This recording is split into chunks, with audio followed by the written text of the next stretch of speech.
সবাইকে প্রীতি ও শুভেচ্ছা জানাচ্ছি। আজকে আমরা আলোচনা করব how to write an article title, অর্থাৎ কিভাবে আমরা একটি গবেষণা প্রবন্ধের শিরোনাম লিখতে পারি।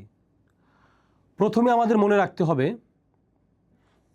প্রত্যেকটি আর্টিকেলের শিরোনাম হচ্ছে প্রথম ইমপ্রেশন হিসেবে কাজ করে।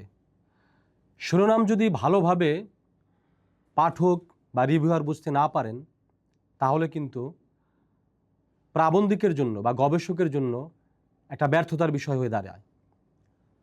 তো এই ভালোভাবে শিরোনাম লেখার জন্য আমাদের কতগুলো উপায় অবলম্বন করা যেতে পারে, সেগুলো আজকে আপনাদের সামনে ক্রমান্বয়ে আলোচনা করব। তাহলে প্রথমত আমাদের শিরোনাম লেখার ক্ষেত্রে প্রথম যে পয়েন্টটি মনে রাখতে হবে সেটি হচ্ছে গবেষণার শিরোনামটি হতে হবে স্পষ্ট।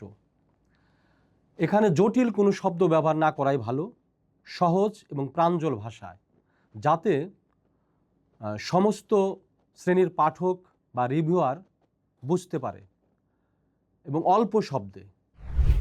দ্বিতীয়ত আমাদের মনে রাখতে হবে শিরোনামটি যাতে সংক্ষিপ্ত হয়। দেখা যায় অনেক নবীন গবেষক শিরোনাম লিখতে গিয়ে অনেক বড় করে ফেলেন। তো যখন শিরোনামটি বড় হয় তখন পাঠক বা রিভিউয়ার পড়তে গিয়ে বিরক্তি চলে আসে তাদের মধ্যে।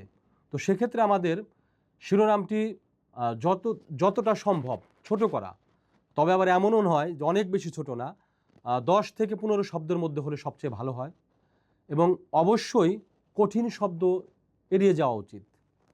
তো শিরোনাম লেখার ক্ষেত্রে তৃতীয় বিষয়টি হচ্ছে শিরোনামের মধ্যে যেন তথ্য থাকে, তথ্যমূলক হতে হবে।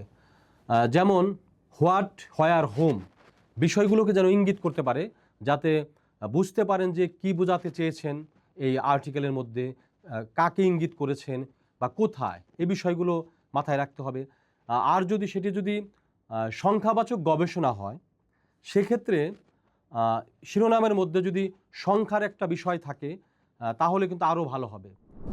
চতুর্থ বিষয়টি হচ্ছে শিরোনামটি যেন একটা বৈজ্ঞানিক একটা ভাব থাকে, এটা আবেগতাড়িত হয়ে কোনো শিরোনাম না করা, বস্তুনিষ্ঠ একটা ব্যাপার থাকতে হবে, যাতে করে মানুষ বা পাঠকরা দেখা মাত্রই এর মধ্যে কোনো সন্দেহ তৈরি না হয়, যাতে বিশ্বাস স্থাপন করে যে না, এই প্রবন্ধটি বিজ্ঞানসম্মত উপায়ে সম্পন্ন করা হয়েছে, এ বিষয়ে যাতে রিভিউয়ারের প্রাথমিকভাবে শিরোনাম দেখেই সে বিশ্বাস স্থাপন করে, এ বিষয়টি আমাদের অবশ্যই মাথায় রাখতে হবে।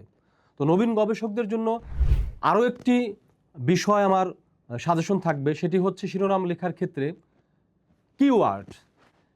যদি আপনার প্রবন্ধের মধ্যে গুরুত্বপূর্ণ টার্মসগুলোর শব্দ আপনারা শিরোনামের মধ্যে দিতে পারেন তাহলে হবে কি, আপনার যে প্রবন্ধটা কী নিয়ে লেখা হয়েছে, কেন লেখা হয়েছে এবং আপনার ফলাফলটা কী, সে বিষয়গুলো কিওয়ার্ডের মধ্য দিয়ে বুঝতে পারবে। আর হ্যাঁ, অবশ্যই মাথায় রাখতে হবে কিওয়ার্ডগুলো যেন অপরিচিত বা জটিল কোনো শব্দ না হয়, আর শব্দ 1-2 শব্দ থাকতে পারে কিওয়ার্ডের, বা 3টাও থাকতে পারে, অথবা কোনো বাক্যাংশ থাকতে পারে, কিন্তু এমন কোনো কিওয়ার্ড নেওয়া উচিত না যেটা হচ্ছে আপনার প্রবন্ধের সাথে মার্চ করে না, এরকম কোনো কিওয়ার্ড কিন্তু নেওয়া উচিত নয়। তাহলে অবশ্যই মনে রাখবেন নবীন গবেষক যারা, তারা এই বিষয়গুলো মাথায় নিয়ে একটি গবেষণা প্রবন্ধের টাইটেল লিখবেন। গবেষণার গুরুত্ব দিন দিন বেড়েই চলেছে। উচ্চশিক্ষা কিংবা চাকরির ক্ষেত্রে এগিয়ে থাকতে হলে নিজের নামে কিছু পাবলিকেশন থাকা অত্যন্ত জরুরি। মার্নেট দিচ্ছে 100টিরও বেশি থিম এবং সাব থিমে অথর এবং কো অথর হিসেবে গবেষণায় অংশগ্রহণের সুযোগ, যেখানে থাকছে 10,000 টাকার সমমূল্যের 5টি কম্প্রিহেন্সিভ ট্রেনিং। তাছাড়াও গবেষণার প্রতিটি ধাপে থাকছে নিয়মিত মেন্টরশিপ, থাকছে মার্নেটের ফ্রি মেম্বারশিপের সুযোগ। এছাড়া আপনার পছন্দ মতো আন্তর্জাতিক ইন্ডেক্স জার্নালে গবেষণা প্রকাশের সহায়তা তো থাকছে।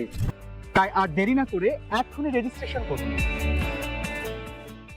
তাহলে একটা আর্টিকেল লেখার পর আমরা যে বিষয়গুলো আলোচনা করলাম সেগুলো আরেকবার আপনারা দেখে নিতে পারেন। সেটি হচ্ছে আপনার শিরোনামটি কি সংক্ষিপ্ত হয়েছে নাকি খুব লম্বা হয়েছে, লম্বা বা সংক্ষিপ্ত কোনোটাই না করে আপনি মাঝামাঝি করতে পারেন।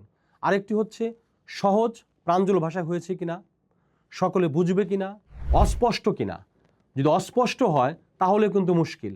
তাহলে মাথায় রাখতে হবে আপনার শিরোনামটি যেন স্পষ্ট হয়, প্রাঞ্জল হয় এবং সংক্ষিপ্ত হয়। সংক্ষিপ্ত বলতে আমি খুব সংক্ষিপ্ত বলছি না, মানে মধ্যম আকৃতির হয়। এই বিষয়গুলো মাথা রাখবেন।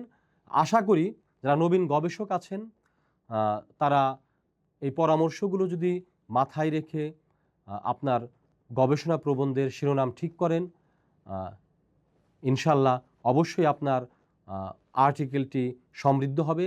যে কোনো জায়গায় সাবমিট করার পর রিভারের কাছ থেকে একটি ভালো রেজাল্ট পাবেন এবং আপনার সর্বসাকল্যে আপনার আর্টিকেলের গুণগত মান সমৃদ্ধ হবে। ধন্যবাদ।